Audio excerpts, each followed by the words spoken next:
प्रिय छात्र छात्राओं, मैंने पिछले लेक्चर में आपको कॉल्पिट दोलित्र के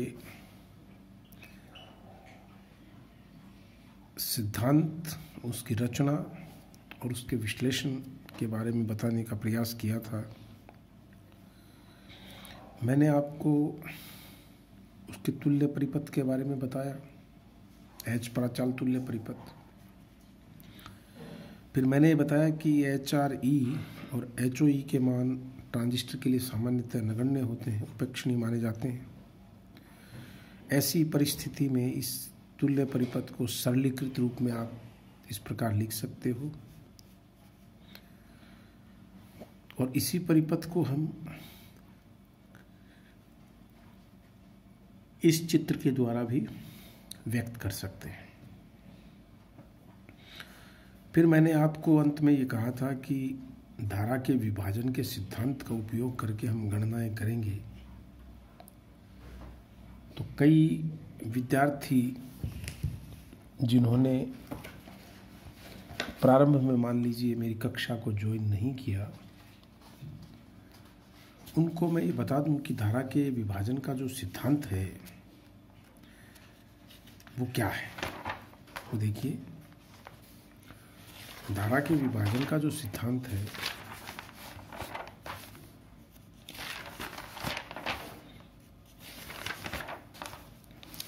ये जैसे किसी संधि पे आई धारा आती है और दो प्रतिरोध एक दूसरे के समांतर क्रम में है।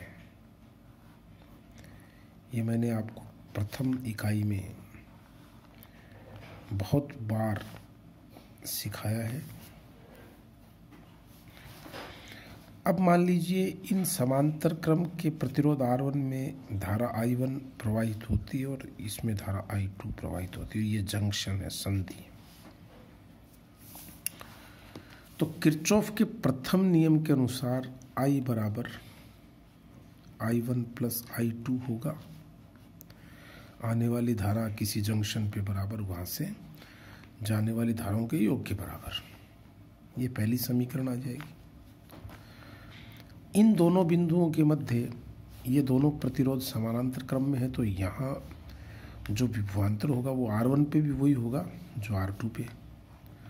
तो IR1 बराबर I2 R2, I1 R1 बराबर ये दो समीकरण। अब इन दोनों समीकरणों की सहायता से एक बार आप इसमें I2 का मान रख दीजिए तो I1 आ जाएगा। तो जैसे I2 को मैं रखता हूँ तो I बराबर I1 प्लस I2 का मान हो जाएगा I1 R1 अपॉन R2। थोड़ी सी गणित आप सॉल्व कर लो तो I1 का मान आ जाएगा R2 upon R1 plus R2 into I। और यही बात अगर आप I2 के I1 को रिप्लेस करते हो तो I2 का मान आ जाएगा R1 बटा R1 plus R2 into I। मैंने एक सरल तरीका बताया था याद रखने का। क्या था कि इसमें बहने वाली धारा इस प्रतिरोध के समान, R1 में बहने वाली धारा R2 के समानुपाती है और R2 में बहने वाली धारा R1 के समानुपाती है, और नीचे दोनों में जो डिनोमिनेटर आएगा वो दोनों प्रतिबाधा या प्रतिरोधों का योग होगा। इस कॉन्सेप्ट को, इस सिद्धांत को मैंने यहाँ इस्तेमाल किया है। अब आप देखिए कितना सरल लगेगा, आपको अत्यधिक सरल लगेगा। मैं इस संधारित्र C2 की प्रतिबाधा को या प्रतिघात को XC2 से व्यक्त करूँगा। इसकी वैल्यू ओमेगा L होगी, ये XC1 होगा और ये HI है ही। तो अगर मैं आपसे ये पूछता हूँ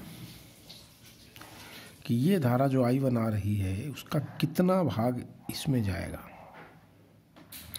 और कितना भाग इसमें जाएगा, तो बहुत सरल है।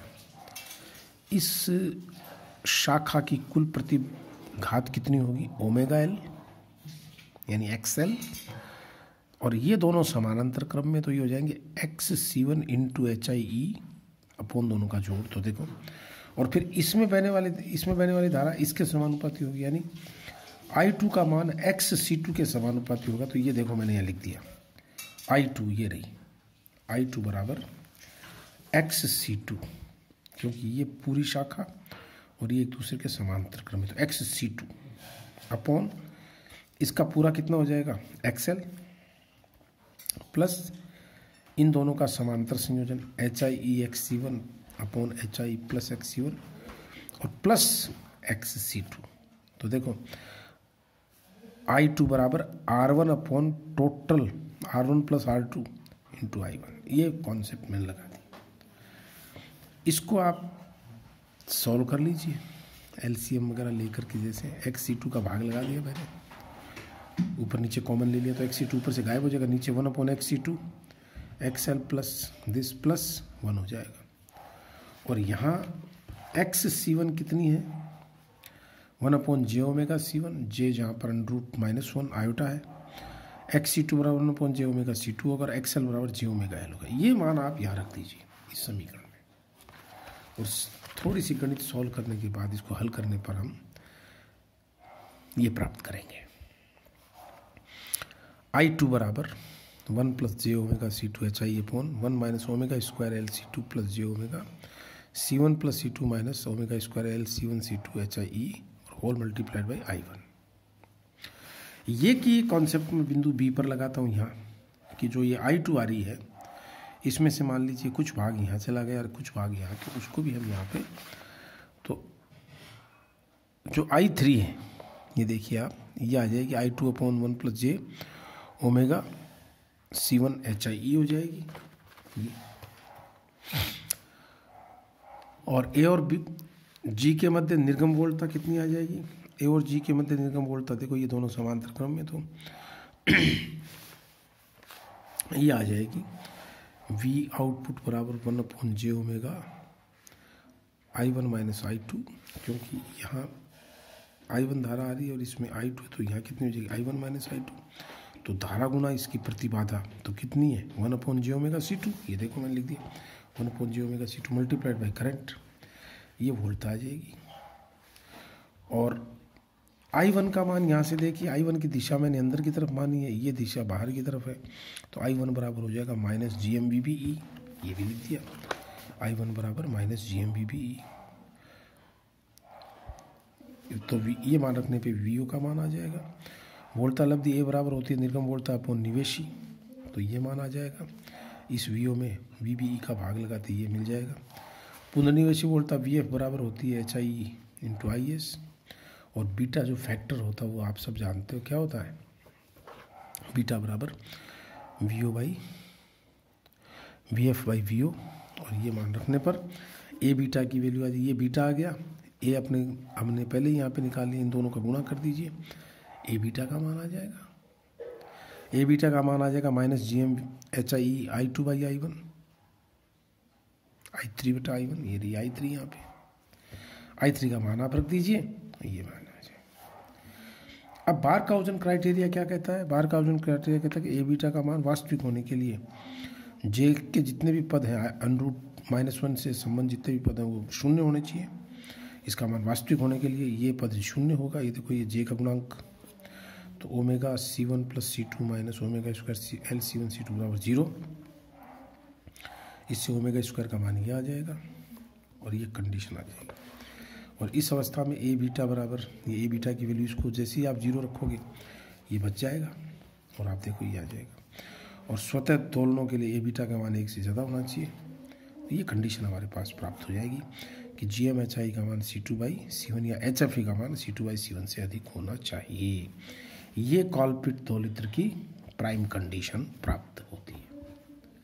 मैं आपको इसके नोट्स भेज देता हूँ, तो आप बहुत अच्छी तरह याद करिए और समझिए, और कोई भी डाउट हो तो आप मुझे मेरे व्हाट्सएप नंबर पर कॉल करके पूछ सकते हैं। Thank you.